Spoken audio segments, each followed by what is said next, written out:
Hey everyone, you're listening to the Vint podcast, your source for market insights, wine industry news, and updates on our current collections. Enjoy the show. Hey everyone, Brady and Billy here, back for another episode of the Vint podcast. How are you doing, Billy?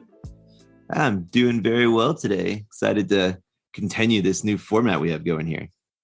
Yeah, I can see behind you. It's definitely not the same weather as we have here in Virginia. Billy and I are on opposite sides of the country. Billy's in LA and I'm in Richmond, Virginia. So I definitely wish that was flipped sometimes.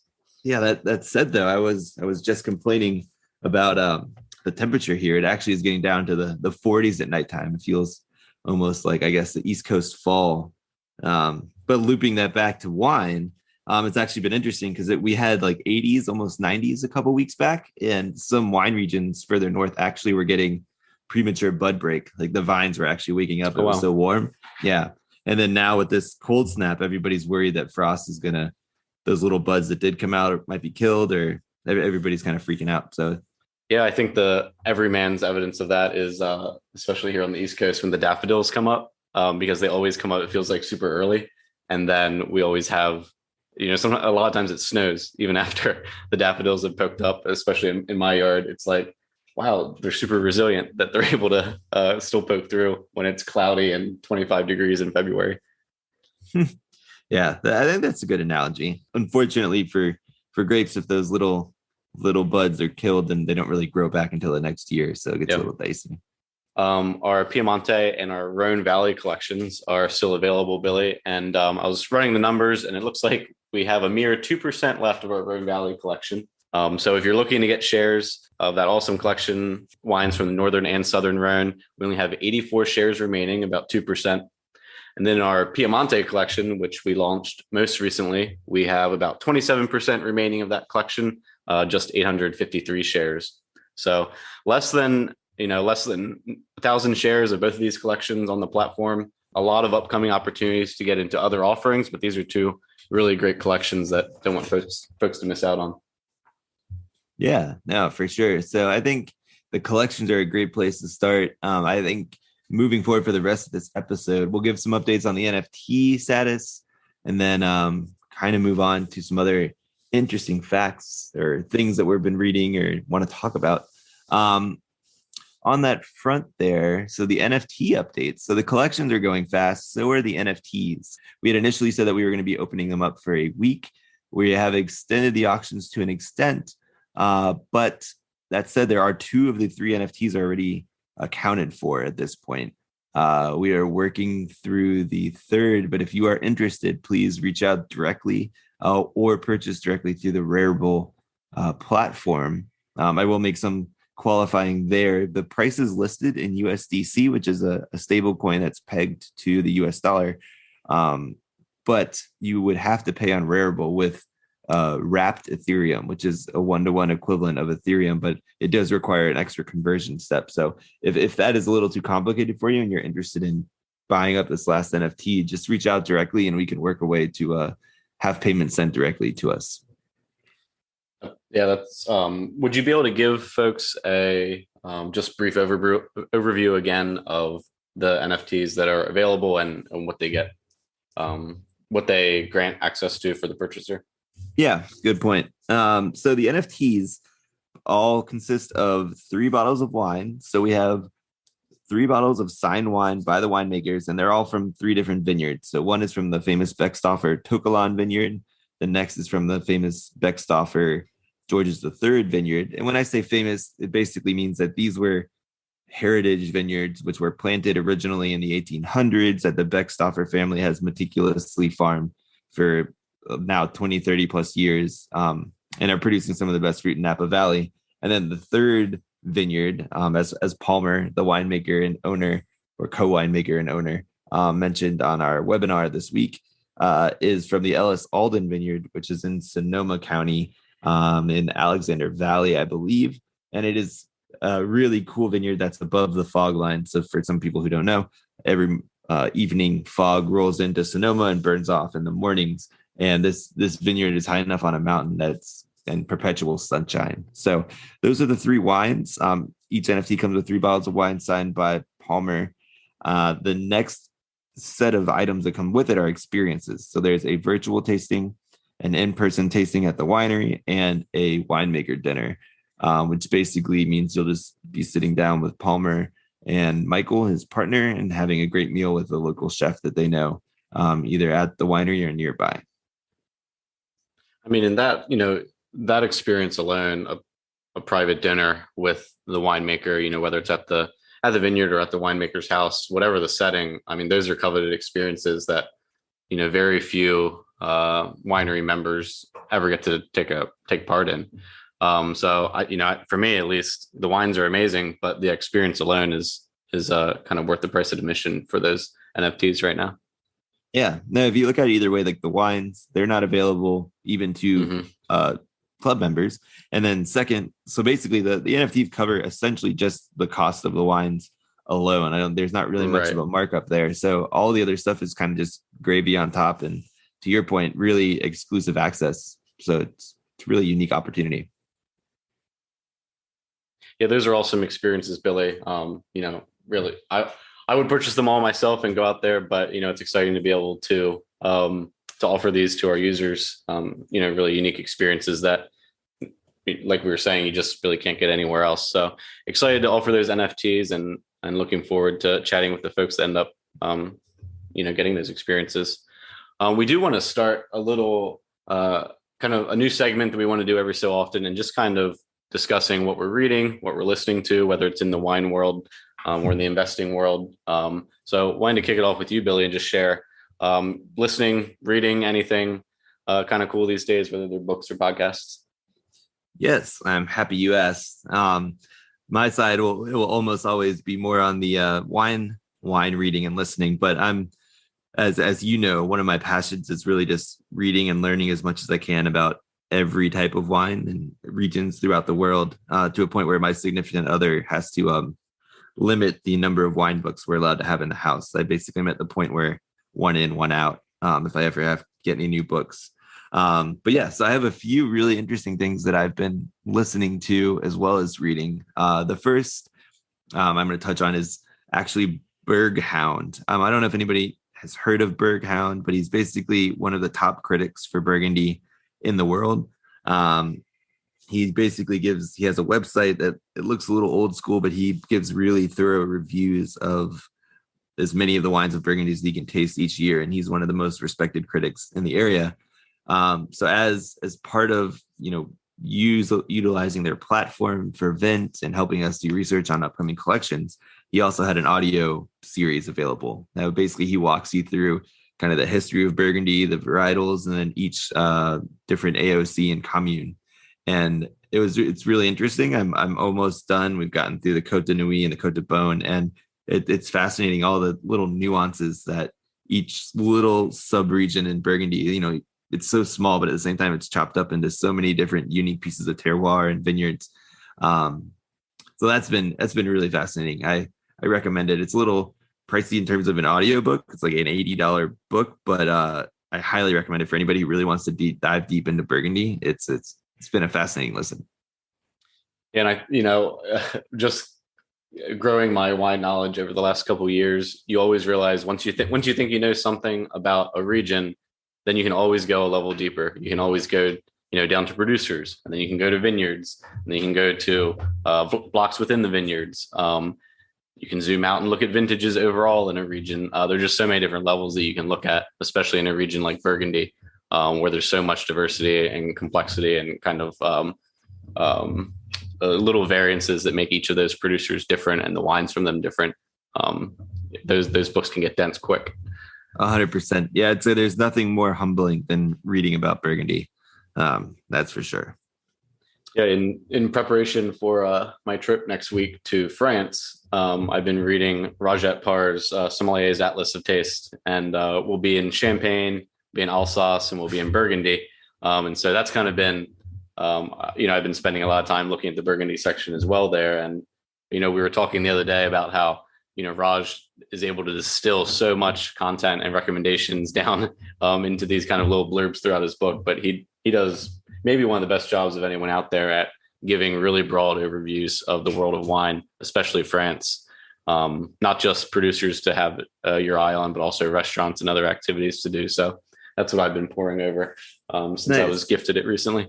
I haven't been to Burgundy yet. It's on high on my list, but Burgundy is an east. Most of the wines are grown on this east-facing slope, the Côte d'Or. Some people say d'Or stands for the gold slope because Côte means slope, but most people just it's originally short for Côte d'Orient, which means the east-facing slope. So they're basically the slope that's coming down from this higher middle area of mountains in like a plateau called the Massif Central that's kind of in the center of France.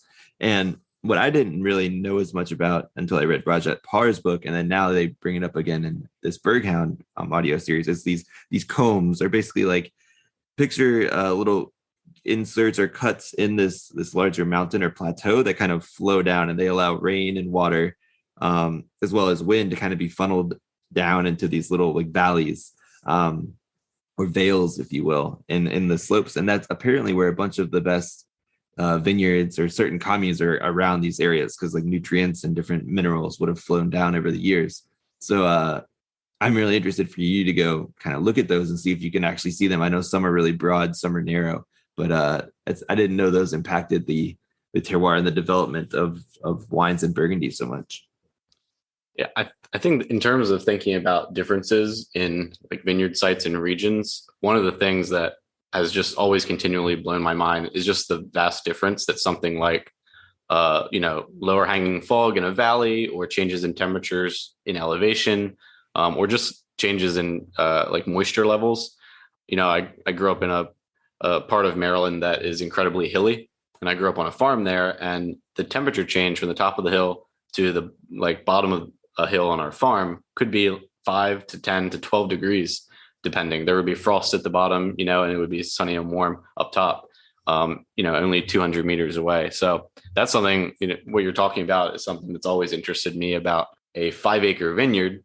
But there could be so many different little blocks where the climate, the way the area warms and cools during the day, the sun exposure can all be totally different in various parts of the vineyard, which I think is just fascinating in the way that it changes, the finished product of the wine.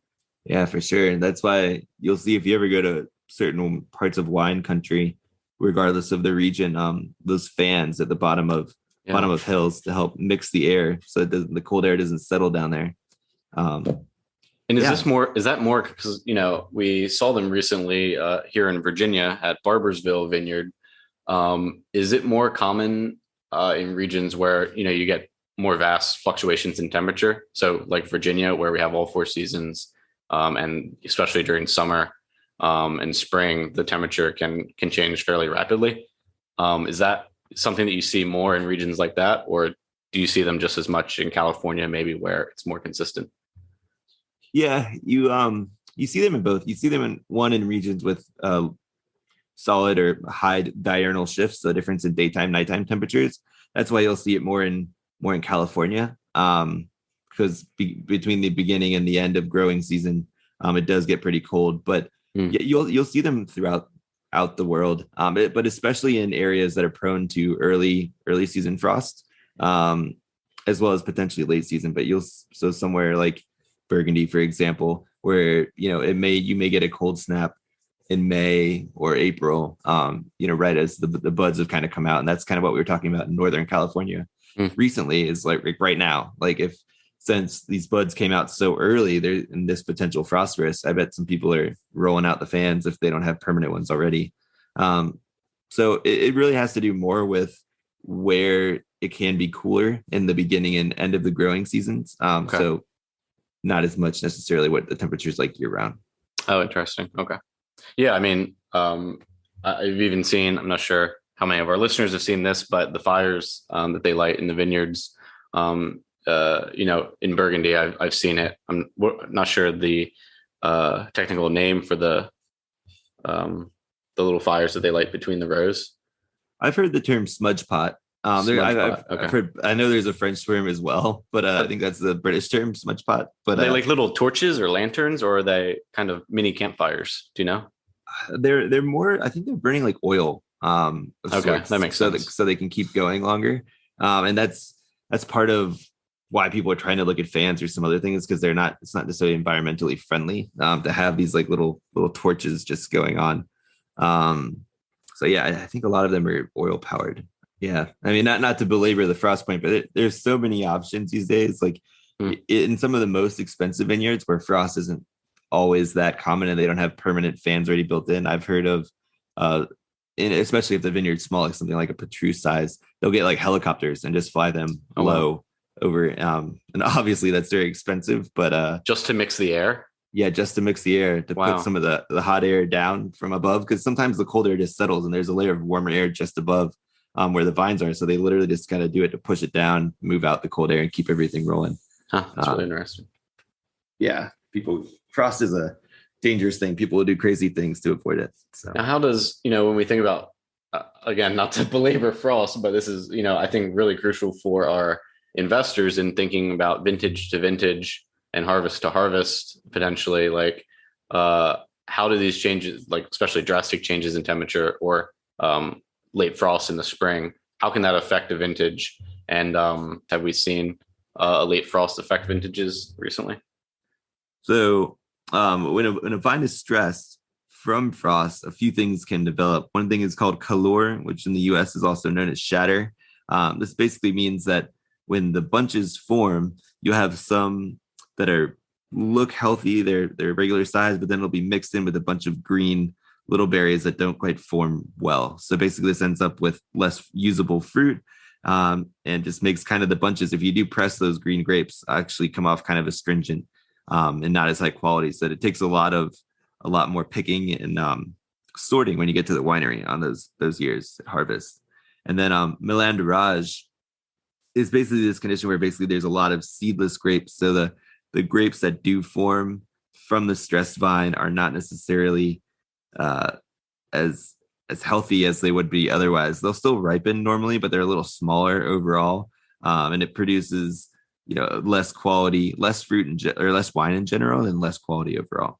Yeah, I mean, I assume you and the wine advisory team take all of those kinds of things into consideration when we look at collections. And when we survey vintages, past vintages, when we're looking to put a collection together, I think climate information is a really important consideration.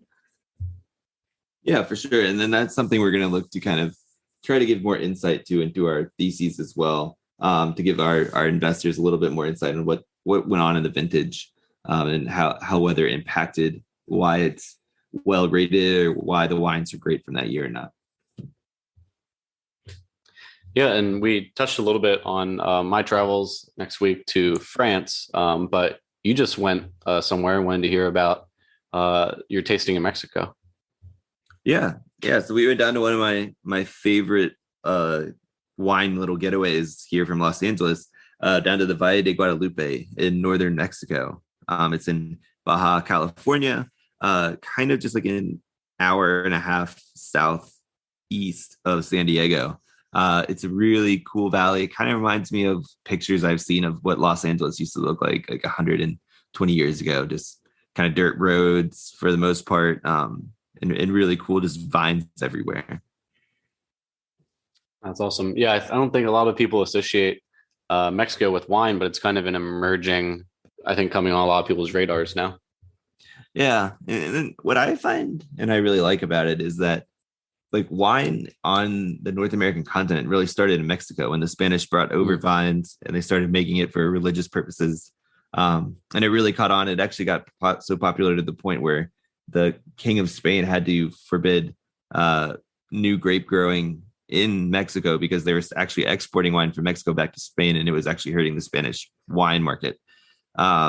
So it's kind of cool. It's like you're going back in history. So it's at the same time old, but also emerging, because over the years, they had been producing wine, but it hadn't been kind of the most high quality. It's more for local consumption. And then over the past, few decades, they've been put a new focus on using unique varietals. There's a lot of random blends. They'll pull everything from Cabernet Sauvignon to Sangiovese to Chardonnay to Sauvignon Blanc. And then they're kind of well known, or becoming well known, for this thing they call Mexican Nebbiolo, which is an interesting story of itself because it's not Nebbiolo.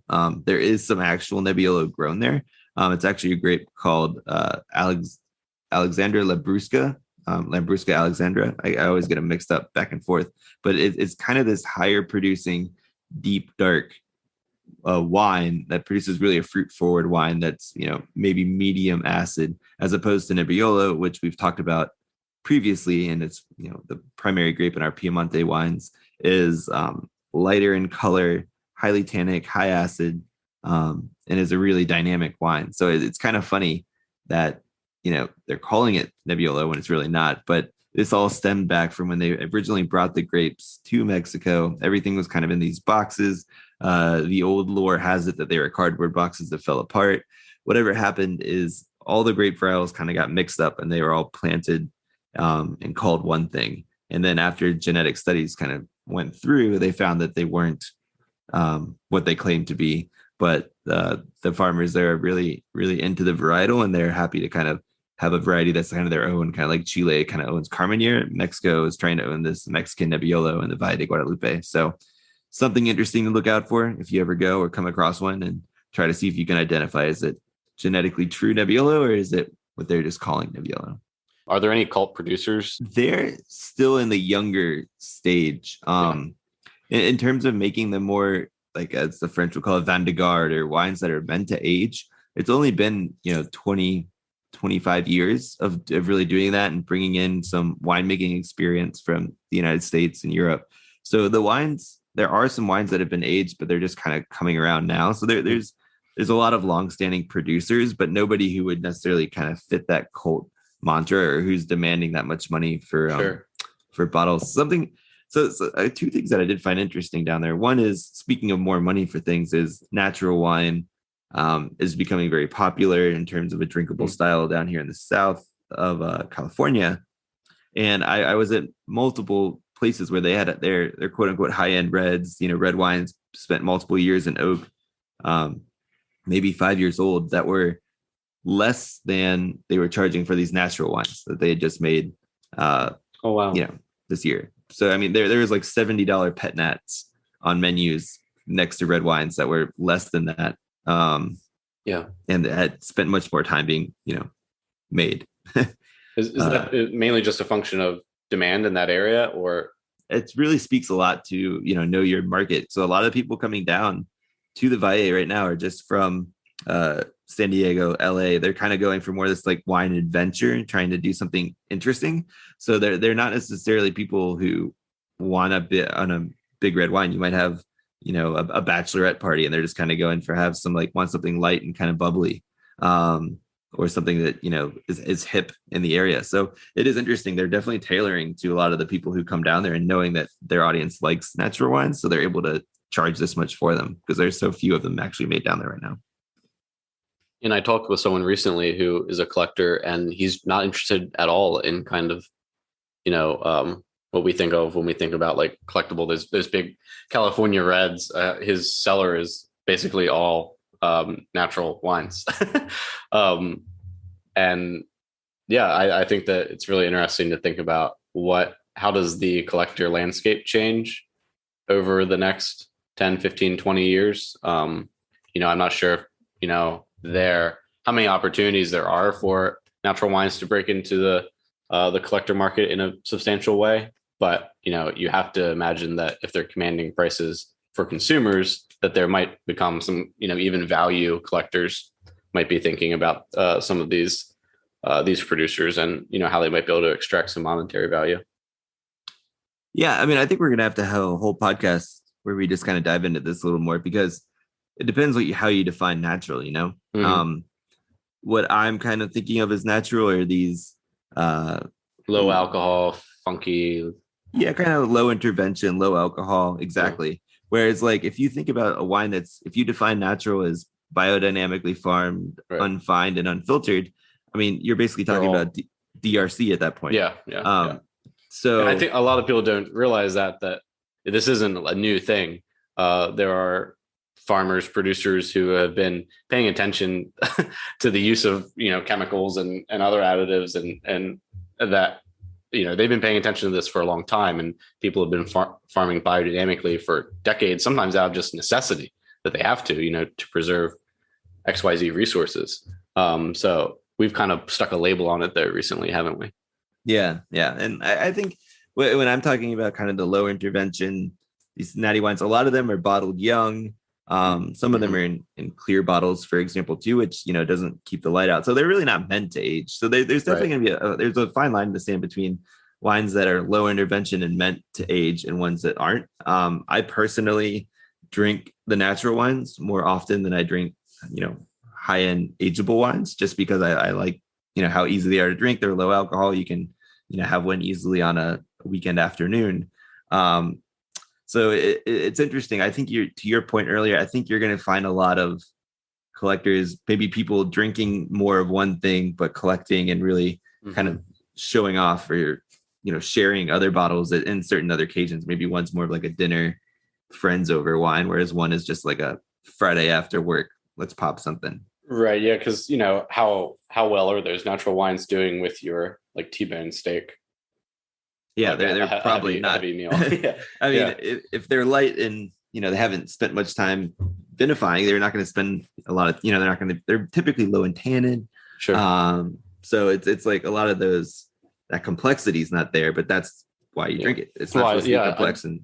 I'd love to, I've been, we've had people over, been serving a lot of sparkling wine, like before we eat, and would love to start serving more of the wines that we're discussing here. Some of those low intervention, maybe like lower alcohol, a little bit more interesting, funky kind of wines would be cool as an aperitif. Yeah, for sure. I mean, that's where pet nats come in nice and handy. I will say, like most weekends, my significant other and I kick off with either a sparkling or like a pet nat, just something with a little bit of that effervescence to and pet nat, for those who don't know, stands for petulant natural. It's basically a wine that's kind of bottled while it's still fermenting, so it creates a little bit of effervescence in the bottle. But yeah, no, I highly recommend them. I mean, again, some of these natural wines, depending on their flavor profile, can be like hit or miss. Some can be a little more funkiness in terms of like really, it could be green. Sometimes it could be really tropical fruits. There are definitely flavors that most people don't expect in a wine. So make sure your guests are ready. We've had a few people where we share wines that we really like, and they're like, what is this? I thought this was a white wine. Yeah. They're the sours, like of the wine world, if you compare it to beer. 100%. And you either love it or you hate it, or you have it and then are willing to give it another shot and you love it.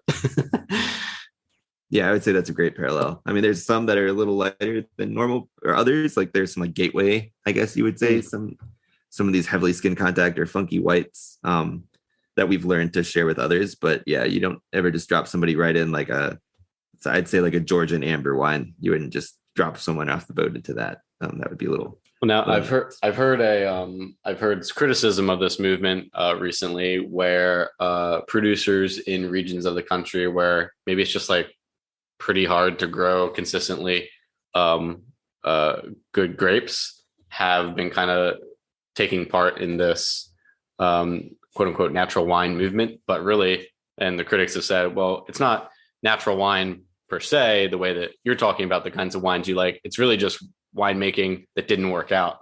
They're just bad wines. They're not like funky or sour in a good way. They're just bad wines, which I thought was kind of an interesting conversation where, how does the typical consumer know what to look for when thinking about, oh, did they just like kind of mess this up? Or is this a interesting flavor that they just uncovered and were able to impart?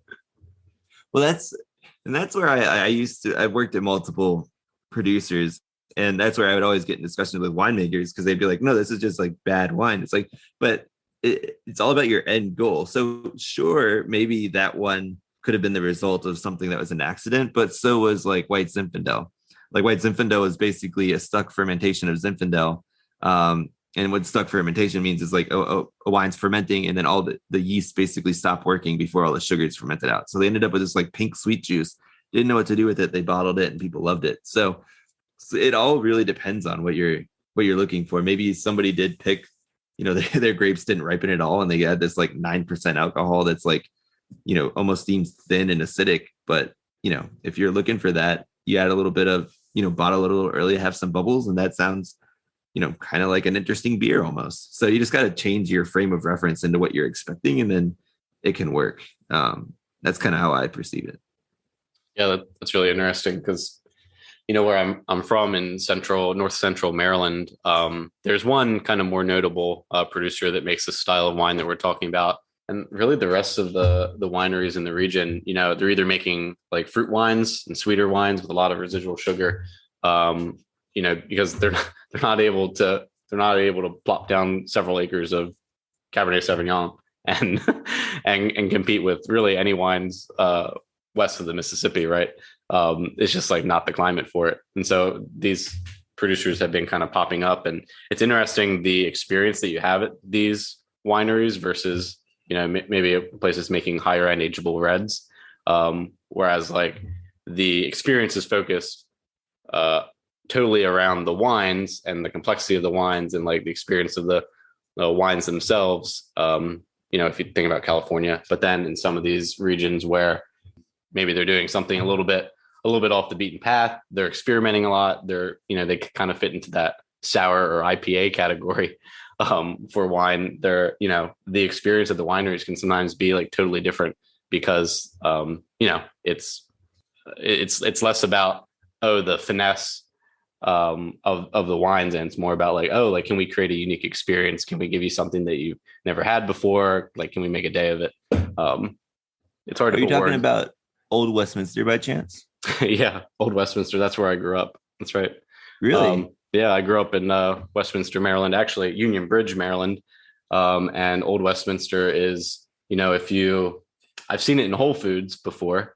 So they must be doing something right to show up in Whole Foods. But I would say no. May and I drink a decent amount of Old Westminster. Actually, wow. Yeah. You'd be surprised. Yeah, there's a bunch of natural wine shops here in Silver Lake that actually have Old Westminster, and they're at wine bars. So yeah, it's we've had their piquettes, their pet nats, and also they have this one called Just Peachy, which has actual peaches in it, I believe, like actual peach juice and some cider. We've been looking at a lot of these co-ferments. So, well, I would say I love those, and we get them in cans as well as bottles out here. Nice. So I think I like their originality, and they're not trying to be anything else. Like, to your point, they're not trying to be fancy or trying to be. They're just they kind of own what they are, and their stuff is so refreshing. So. It's a beautiful property. It's a ton of fun to go there. They usually have like live music and stuff, but I just like can't help but juxtapose that with kind of the buttoned up Napa experience that you get at the wineries. It's almost like they're selling a totally different experience and product, which they are, but it just shows the the variance in the wine world. When we'll go over there together. We'll visit in person when you come this way, because I'll be up there starting in June. So yeah, that'll be awesome. I'm actually looking forward to that. Cool. Well, we've probably bored people enough here with our Natty Wine Speak. I think we should actually have an actual podcast where we dive kind of into what we mean by low intervention and what that means in farming as well as the winery. I think that could be kind of fun to dive into. Yeah, listeners, drop us a note. Let us know if you're interested in hearing more about that. We have a kind of a slate of interviews and guests coming on the podcast in the coming weeks. Some really exciting things, but we're definitely looking to produce content that is interesting to all of our users, especially to our Vint investors. Yeah, sounds good. Well, have a good rest of your afternoon, everybody. I think we're going to sign off now. Yep, sounds good. Thanks, guys. Cheers. For questions, comments, or feedback on the Vint podcast, please email us at support@vint.co. To check out our current offerings and to sign up for the Vint platform, find us at www.vint.co. That's www.vint.co. Vint and VV Markets are offering securities pursuant to Regulation A. Our offering circular as amended can be found on the SEC website. Past performance is no guarantee of future results. Investments such as those on the Vint platform are speculative and involve substantial risks to consider before investing. We may provide communication that may contain certain forward-looking statements that are subject to various risks and uncertainties. Information provided in any communications is not legal, business, or tax advice. All prospective investors should consult a legal, tax, or business advisor concerning the subject matter of any communications and any offering.